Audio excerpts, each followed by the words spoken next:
पे एक आदमी जिसका नाम जेसन है वो एक बच्चे को उठाकर इस पैलेस से बाहर लेके जा रहा है क्योंकि इसकी फैमिली के लोग इस बच्चे की बलि चढ़ाना चाहते हैं। इसके बाद हमें कुछ सोल्जर्स को दिखाया जाता है जो वहाँ आकर उसे रोकने लगते हैं, लेकिन तभी ये आदमी अपनी ड्रैगन पावर का यूज करके उनसे लड़ने लगता है और फिर एक आदमी वहाँ आकर अपनी पावर्स का यूज करके इससे लड़ता है। इसी तरह इन दोनों में फाइट दिखाई जाती है और उसके बाद हमें कुछ टाइम बाद का सीन दिखाया जाता है जहाँ पे एक मंकी किसी जगह पे हमला करने के लिए जा रहा है और फिर वो सीन भी चेंज कर दिया जाता है और हमें एक विलेज दिखाया जाता है। इस विलेज का नाम है स्टोन विलेज। इस गांव में मौजूद एक आदमी जिसका नाम शेन है वो उन सब का मास्टर है और वो वहाँ के बच्चों को ट्रेनिंग करवा रहा है। ये उन्हें लड़ने की ट्रेनिंग करवा रहा है और इसका कहना है कि बच्चों को ये सब चीजें सिखाना बहुत जरूरी है ताकि वो अपने आप की हिफाजत कर सके। इन सब बच्चों में एक बच्चा बहुत ही क्यूट है, इसका नाम है एलेक्स। एलेक्स इनमें सबसे छोटा है लेकिन स्किल्स में वो सबसे ज्यादा है। तभी वहाँ पे एक और बच्चा भी दिखाया जाता है, इस बच्चे का नाम है टाइगर। ये बच्चा एलेक्स से बहुत ज्यादा चिढ़ता है क्योंकि एलेक्स बहुत ज्यादा पावरफुल है। इसके बाद गांव के सभी बड़े लोग एक आग उगलने वाले राइनो को पकड़ने के लिए चले जाते हैं ताकि वो उसे रात का खाना बना सके, लेकिन तभी वहाँ पे एक और ईगल आ जाता है। ये ब्लू ईगल है और ये आकर राइनो को पकड़ लेता है, लेकिन क्योंकि वो राइनो आग उगलता था इसलिए ये ब्लू ईगल उसे नीचे फेंक देता है। अब ये सब लोग मिलकर उस ब्लू ईगल का ध्यान भटकाने की कोशिश करते हैं ताकि वो राइनो को दोबारा ना उठा सके, लेकिन तभी वहाँ पे एक वोल्केनो की वजह से आग की बारिश होने लगती है और ये ब्लू ईगल वहाँ से डर कर भाग जाता है। तब ये गाँव के सभी लोग उस राइनो को लेके वापस गाँव आ जाते हैं जहाँ पे सब बच्चे अपने अपने फादर की तारीफ करते हैं कि वो उनके लिए इतना मजे का खाना लाए हैं, लेकिन एलेक्स बहुत उदास बैठा था जबकि सब बच्चे तो उस राइनो के खाने की वजह से खुश थे। अब शेन एलेक्स के पास आता है और तब एलेक्स उससे पूछता है मेरे मॉम डैड कहाँ हैं, वो कब आएंगे? तो शेन उससे कहता है वो बहुत जल्द तुम्हें लेने के लिए आएंगे, लेकिन सबसे पहले तो मैं तुम्हें कोई और चीज दिखाऊंगा। और फिर वो उसे जाकर राइनो दिखाता है। यहाँ सब लोग एक ट्री की पूजा कर रहे थे, इन्हें लगता था कि ये उनका गॉड ट्री है और ये उनके गाँव को प्रोटेक्ट करता है। नेक्स्ट सीन में हमें एक पूल दिखाया जाता है जिस पूल के अंदर इन्होंने कोई मेडिसिन डाल रखी थी और इसके साथ साथ ड्रैगन की एनर्जी भी थी। उनका कहना था कि अगर इस पूल में बच्चे नहाएंगे तो उनकी हड्डियां मजबूत होंगी। अब शेन एलेक्स को भी इसमें नहाने का कहता है। तब एलेक्स उसे कहता है कि अगर मैं ऐसा करूंगा तो क्या मुझे मेरा फेवरेट मिल्क दिया जाएगा? तो शेन हंसकर कहता है कि हाँ जरूर, तुम्हें वो जरूर मिलेगा। अब सभी बच्चे उस पूल में नहाने लगते हैं और शेन अपनी पावर से उस पूल को एक्टिवेट कर देता है जिसकी वजह से उसका पानी बहुत ज्यादा गर्म हो जाता है और इस भड़कते हुए पानी की वजह से सभी बच्चे उस पूल से बाहर आ जाते हैं, लेकिन एलेक्स बाहर नहीं आता। अब इस पूल की एनर्जी जब वहाँ से बाहर आती है तो उस एनर्जी को एलेक्स कंज्यूम कर लेता है और उसे कंज्यूम करते ही उसकी बॉडी लावा की तरह गर्म हो जाती है। अब उसमें इतनी एनर्जी और पावर आ गई थी कि वो एक साथ पूरे पूल को उठा पा रहा था। तभी शेन उसे देखकर कहता है कि इसकी ताकत पुराने जमाने के एक बीस्ट से मिलती है। फिर एलेक्स उससे कहता है तो क्या अब मुझे मेरा फेवरेट मिल्क मिलेगा? तो शेन कहता है हाँ जरूर, और इस तरह एलेक्स को उसका फेवरेट मिल्क पीने की परमिशन मिल जाती है। लेकिन एलेक्स उसे पीता नहीं है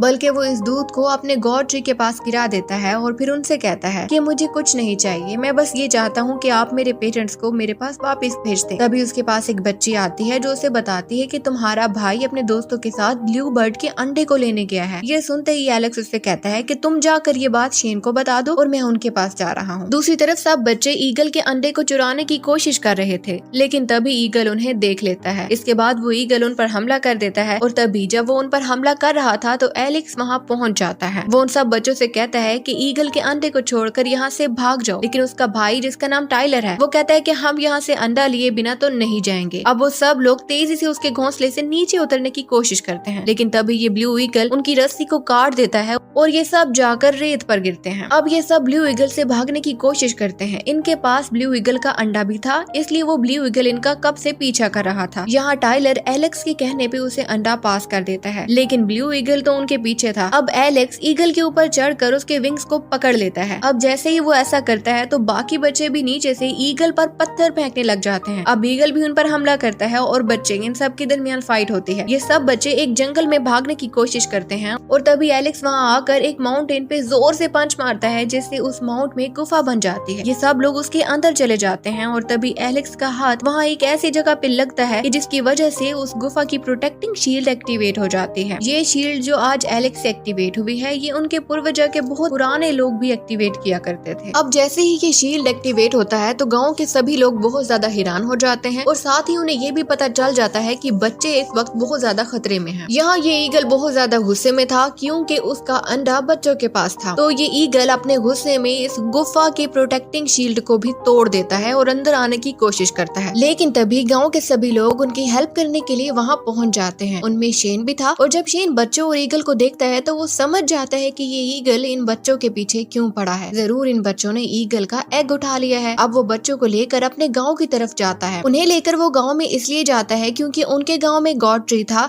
जो कि उनको प्रोटेक्ट करता है और उनके गांव में कोई भी चीज आकर उन्हें मार नहीं सकती। अब ये सब लोग गांव की तरफ जाते हैं, बच्चे भी इनके साथ गांव की तरफ जाते हैं और ये ईगल भी इनका पीछा करते करते उस गांव में पहुंच जाता है। लेकिन ईगल जैसे ही गांव में एंटर होने लगता है तो उनका गॉड ट्री उसे दूर कर देता है ताकि वो अपने लोगों की हिफाजत कर सके। लेकिन ये ईगल भी बहुत ज्यादा गुस्से में था। यहाँ ये एग भी फूट जाता है और उसके अंदर से एक क्यूट सा ईगल का बच्चा निकलता है। लेकिन क्योंकि बहुत ज्यादा भाग दौड़ की वजह से ये एग भी काफी टूट चुका था और अंदर मौजूद बच्चा भी मर ही जाता है। ये देखकर ब्लू ईगल को बहुत ज्यादा गुस्सा आता है और वो अपनी पावर को यूज करके उस शील्ड को तोड़ देता है और अंदर आकर अपने बच्चे के पास जाकर चीखने लगता है। वो जोर जोर से चीखता और रोता है। लेकिन तभी गांव वालों का गॉड ट्री अपनी टहनी उस बच्चे के पास लाता है और अपने किसी जादू की मदद से उस बच्चे को जिंदा कर देता है। ये देखकर ईगल और एलेक्स सब बहुत ज्यादा खुश हो जाते हैं। और तो और इस बच्चे में और भी बहुत सी स्पेशल पावर थी। अब सब लोग काफी खुश हो चुके थे और ये ईगल भी सब स्टोन विलेज के लोगों के पास जाकर उनसे माफी मांगता है और वहाँ से चला जाता है। यहाँ स्टोन विलेज में एक आदमी शेन के पास आता है और उससे कहता है कि हमारे खतरनाक माउंटेन का ट्रैप किसी ने तोड़ दिया है। अब जैसे ही शेन ये बात सुनता है तो वो कहता है कि अब टाइम आ गया है। इसके बाद हमें लाइन टाइप बीस्ट को दिखाया जाता है जो कि बहुत ज्यादा घायल है। उसके चारों तरफ और भी बहुत से बीस्ट हैं जिन्होंने उसे जख्मी कर दिया है। यहाँ हमें एलेक्स को दिखाया जाता है जिसे शेन बता रहा था कि क्योंकि अब ईगल अपने बच्चे को इस गांव में छोड़कर चला गया है तो तुम इसे रख सकते हो। एलेक्स कहता है कि हाँ, ये अब ईगल हमारे पास रहेगा और मैं इसका नाम साइनो रखूंगा। शेन एलेक्स को बताता है कि साइनो में बहुत सी एनर्जीज हैं और इन स्पेशल एनर्जीज की अगर तुम प्रैक्टिस करो तो तुम्हें बहुत ज्यादा पावर मिल सकती है और तुम फ्यूचर में इस पावर का यूज भी कर सकते हो। एलेक्स बहुत ज्यादा मेहनत करता है और अपनी ये प्रैक्टिस स्टार्ट कर देता है। वो रात दिन मेहनत करके इस पावर का यूज कर लेता है। उसके मास्टर उसकी बढ़ती हुई पावर को देखकर बहुत ज्यादा शॉक्ड हो चुके थे क्योंकि ऐसी पावर्स को सीखना और उनका यूज करना किसी छोटे बच्चे की बस की बात नहीं थी। यहाँ स्टोन विलेज के सभी बड़े लोगों को जब लाइन बीस्ट के मरने की खबर मिलती है तो वो सब लोग उस लाइन बीस्ट का ब्लड लेने के लिए चले जाते हैं क्योंकि शेन उन्हें बताता है कि इसका ब्लड बहुत ज्यादा कीमती है जिसे हम बहुत सी चीजों के लिए यूज कर सकते हैं। अब जब ये सब लोग जा रहे थे तो एलेक्स इनको फॉलो करता है और उनके पीछे पीछे चलता रहता है। इसके अलावा हमें एक और आदमी भी दिखाया जाता है जो कि इनको फॉलो कर रहा था। ये सब लोग आगे अपने रास्ते पे बढ़ते रहते हैं और चलते चलते एकदम रुकते हैं और पीछे एलेक्स को देखते हैं। अब ये सब लोग बहुत ज्यादा शॉक्ड हो जाते हैं और एलेक्स को डांटने लगते हैं कि तुम हमारे पीछे क्यों आए, ये रास्ता बहुत ज्यादा डेंजरस है। अब एलेक्स उनसे कहता है कि मैंने आपकी और शेन की बातें सुन रही थी। शेन ने आपको लाइन बीस्ट का ब्लड लेने के लिए भेजा है ना, मुझे ये काफी एडवेंचरस लगा और मुझे एडवेंचर पसंद है, इसीलिए मैं आप सबके पीछे आ गया। ये सब लोग एलेक्स से कहते हैं कि तुम्हें तो ये एडवेंचरस लग रहा है जबकि ये बहुत ज्यादा डेंजरस है, तुम यहाँ से वापस चले जाओ। अब जब वो आदमी एलेक्स को वापस जाने का कहता है तो उन्हीं में से एक आदमी इनसे कहता है कि जिस तरह से इसका आना डेंजरस था, अब उससे ज्यादा डेंजरस तो ये है कि ये अकेले वापस जाए, इसलिए बेहतर तो यही है कि ये हमारे साथ ही रहे। इसके बाद वो आगे बढ़ने लगते हैं। एलेक्स इस एडवेंचर को बहुत ज्यादा एंजॉय कर रहा था। आगे बढ़ते बढ़ते उन्हें एक बीस्ट की लाश मिलती है। अब उन्हीं में से एक आदमी बताता है कि यहाँ लाइन बीस्ट को लेने के लिए और भी बहुत से बीस्ट आए हुए हैं और उनमें लड़ाई हुई जिनमें कुछ तो मारे भी गए हैं। फिर ये और आगे जाते हैं जहाँ इन्हें दो और बीस्ट मिलते हैं। ये दोनों मरे हुए लगते हैं लेकिन तभी ये दोनों बीस्ट उठ जाते हैं और इनका पीछा करने लगते हैं। ये सब लोग भाग ही रहे थे। फिर ये एक पेड़ से गुजरते हैं। ये एक पेड़ की ब्रिज थी जहाँ एलेक्स अपनी टेक्निक से इस पेड़ की ब्रिज को तोड़ देता है और वो दोनों बीस्ट नीचे गिर जाते हैं, लेकिन एलेक्स भी उनके साथ ही गिरने लगता है और तभी वो एक स्टोन को पकड़कर बच जाता है। अब ये सब लोग सोचने लग जाते हैं कि एलेक्स को दूसरी साइड पे कैसे लाया जाए। तो एलेक्स उनसे कहता है कि आप लोग ब्लू ईगल को बुलाएं, वो अब हमारा फ्रेंड बन चुका है और वो मेरी मदद जरूर करेगा। ये सुनकर सब उसे बुलाने के लिए चले जाते हैं। यहाँ एलेक्स उनका इंतजार कर रहा था। अब जबकि एलेक्स उनका इंतजार कर रहा था तभी वो देखता है कि वो दोनों बीस्ट जो कि उनके पीछे लगे हुए थे और खाई में गिर चुके थे, ये दोनों बीस्ट उठ जाते हैं और तभी उठकर एलेक्स के पीछे पड़ते हैं। एलेक्स उनसे डर कर भागता है और फिर ये दोनों बीस्ट जाकर लाइन बीस्ट की बॉडी के पास रुकते हैं और तभी वहाँ पे एक गोरिल्ला बीस्ट भी आ जाता है जो कि इन दोनों के पीछे पड़कर इन दोनों बीस्ट को मार देता है और फिर वो भी लाइन बीस्ट के पास जाता है। इसके बाद वहाँ एक और बीस्ट यानी कि बुल बीस्ट आ जाता है और वो भी लाइन बीस्ट के पास ही जाता है। बुल बीस्ट की पावर गोरिल्ला बीस्ट से भी ज्यादा थी। अब तभी वहाँ पे ब्लू ईगल आ जाता है जो कि एलेक्स को उठाकर वहाँ से जाने लगता है, लेकिन तभी वो लाइन बीस्ट जो कि गिरा पड़ा था और जख्मी था वो फौरन से उठ जाता है और अपनी पावर से चारों तरफ शील्ड बना लेता है। अब ये देखते ही ब्लू ईगल वहाँ से जल्दी जल्दी भागने की कोशिश करता है, लेकिन वो इस कोशिश में नाकाम रहता है। वो कामयाब नहीं हो पाता क्योंकि उसकी बॉडी पे भी पॉइजन लग गया था। यहाँ